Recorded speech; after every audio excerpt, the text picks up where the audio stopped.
नमस्कार. आज आपण एका अशा सुंदर मराठी कवितेवर बोलणार आहोत, जी आपल्या आयुष्याची तुलना थेट बुद्धिबळाच्या खेळाशी करते. ही कविता म्हणजे जणू एक आरसाच आहे, जो आपल्याला दाखवतो की इतरांकडून मिळणाऱ्या मान्यतेचा किंवा व्हॅलिडेशनच्या शोधात आपण अनेकदा स्वतःलाच कसं विसरून जातो.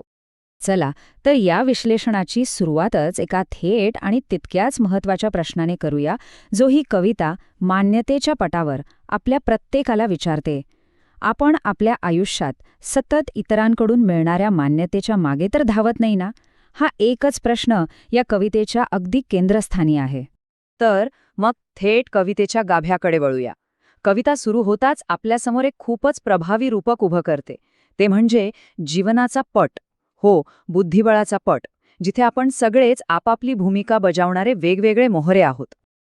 आता ही ओळ वाटते तर अगदी साधी, पण खरं तर यातच कवितेचं सगळं तत्वज्ञान दडलेलं आहे. या पटावर प्रत्येक जण आहे, राजापासून ते प्याद्यांपर्यंत, आणि प्रत्येकाचं आपलं एक स्थान आहे, एक अस्तित्व आहे. आता पुढे बघूया की ही कविता बुद्धिबळातल्या वेगवेगळ्या मोहऱ्यांच्या माध्यमातून बाह्य मान्यतेच्या शोधात असलेल्या आपल्या स्वभावाचं चित्रण किती सुंदर आणि मार्मिकपणे करते. सुरुवात होते पटावरच्या सगळ्यात लहान मोहऱ्यापासून, म्हणजे प्याद्यापासून. हे प्यादं म्हणजे जणू सतत लक्ष वेधून घेण्याची आणि कौतुक मिळवण्याची गरजच आहे. प्रत्येक छोट्याशा चालीनंतर ते अपेक्षेने इतरांकडे पाहतं. आणि मनात येणारा हा एकच प्रश्न, कोणी पाहिलं का मला? ह्यातच त्या प्याद्याची सगळी असुरक्षितता दिसते, नाही का? त्याचं स्वतःचं अस्तित्व जणू काही इतरांच्या नजरेवरच अवलंबून आहे. प्याद्यानंतर नंबर लागतो तो घोडा आणि बिशपचा. हे दोघेही इतरांच्या मतांवर अवलंबून असण्याचे आणखी दोन प्रकार दाखवतात. दोघेही कौतुकासाठी भुकेलेले आहेत, पण त्यांची पद्धत मात्र थोडी वेगळी आहे. इथे प्रत्येकाचं अवलंबित्व किती वेगळे आहे पहा. घोडा आपल्या 2.5 घरांच्या तिरकस चालीनंतर गर्वाने टाळ्यांची वाट पाहतो, तर बिशप तो कौतुकाच्या प्रवाहात इतका वाहून जातो की त्याला स्वतःचा सरळ मार्गही दिसेनासा होतो.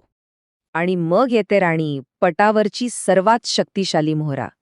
पण गंमत म्हणजे ती सुद्धा या मान्यतेच्या खेळापासून दूर नाही. तिच्याकडे अफाट शक्ती आहे, पण मनात मात्र आत्मविश्वासाची प्रचंड कमतरता आहे. हा प्रश्न एक अत्यंत महत्त्वाचं सत्य आपल्यासमोर ठेवतो, की केवळ शक्ती असल्याने आत्मविश्वास मिळतोच असं नाही. राणी स्वतःच्या ताकदीवर विश्वास ठेवण्यासाठी सुद्धा इतरांच्या होकारावर, त्यांच्या मान्यतेवर अवलंबून आहे. या सगळ्या अशांत मोहऱ्यांच्या अगदी विरुद्ध कविता राजाला एका वेगळ्याच उंचीवर ठेवते. त्याला आंतरिक शक्तीचा आणि आत्मसन्मानाचा आदर्श म्हणून सादर करते. राजाची स्थिरता आणि त्याचा शांतपणा हीच त्याची सर्वात मोठी ओळख आहे. पटावर कितीही गोंधळ असला, धावपळ असली, तरी तो विचलित होत नाही. तो अगदी शांत आणि स्थिर आहे. ही एक ओळ म्हणजे या कवितेचा आणि राजाच्या तत्वज्ञानाचा गाभा आहे. राजाला हे अगदी पक्क माहीत आहे की आपलं मूल्य हे बाहेरचं कोणी ठरवू शकत नाही, ते आतून येतं.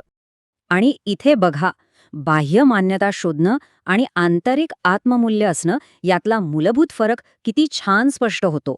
एकीकडे आहे सततची अशांती आणि असुरक्षितता, तर दुसरीकडे आहे राजाचा शांत आणि ठाम आत्मविश्वास. पण ही कविता फक्त समस्या सांगून थांबत नाही. ती आपल्याला प्याद्याच्या प्रवासातून परिवर्तनाचा एक खूप सुंदर मार्ग देखील दाखवते. विचार करा, एका सामान्य असुरक्षित प्याद्यापासून एका शक्तिशाली राणीपर्यंतचा हा प्रवास. हे म्हणजे वैयक्तिक वाढ आणि आत्मसाक्षात्काराचा एक अप्रतिम रूपक आहे.